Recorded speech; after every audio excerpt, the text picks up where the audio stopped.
ഒരു രാജാവ്, അയാൾക്ക് ഒരുപാട് ആരാധകരുണ്ട്, ഒരുപാട് അണികളുണ്ട്, ഒരുപാട് പ്രജകളുണ്ട്. കുറച്ചു കാലം അയാൾ വീട്ടിൽ വിശ്രമത്തിലാണ്. കിഡ്നി രണ്ടും നഷ്ടപ്പെട്ടു പോയാൽ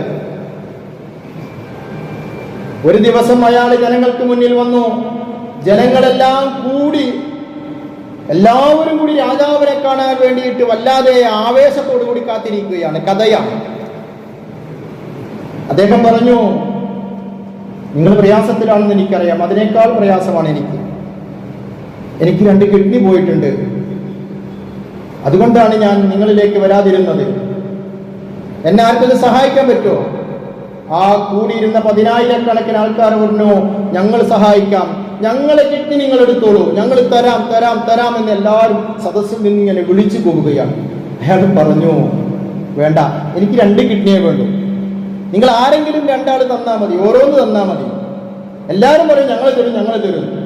അയാൾ പറഞ്ഞു, ഞാനൊരു ഉയർന്ന ബിൽഡിങ്ങിന്റെ മുകളിലേക്ക് കയറി നിൽക്കാം, എന്നിട്ട് ഞാൻ 2 നൂല് നിങ്ങളിലേക്ക് ഇടും. ആ നൂല് ആരിലേക്കാണ് പോയി പതിക്കുന്നത് അവരിൽ നിന്ന് ഓരോ കിഡ്നി തന്നാൽ മതി, എല്ലാവരും തരേണ്ട ആവശ്യമില്ല എന്ന്. അയാൾ നൂലിട്ടു. കഥയാണ്. നൂലിട്ടപ്പോ എല്ലാവരും പറയുന്നത് ഞങ്ങൾ തരാം, ഞങ്ങൾ തരാം, ഞങ്ങൾ തരാം എന്ന്. പക്ഷേ നൂല് ഓരോരുത്തരിലേക്കും ഇങ്ങനെ പറന്നു വരുമ്പോ ഓരോരുത്തരും പറയുന്നതിനേക്കാൾ സ്പീഡിൽ ഊതി അകറ്റുകയാണ് ആ നൂലിനെ. എന്നിലേക്ക് വരരുത്, എന്റെ കിഡ്നി കൊടുക്കാൻ ഞാൻ തയ്യാറില്ല എന്ന്.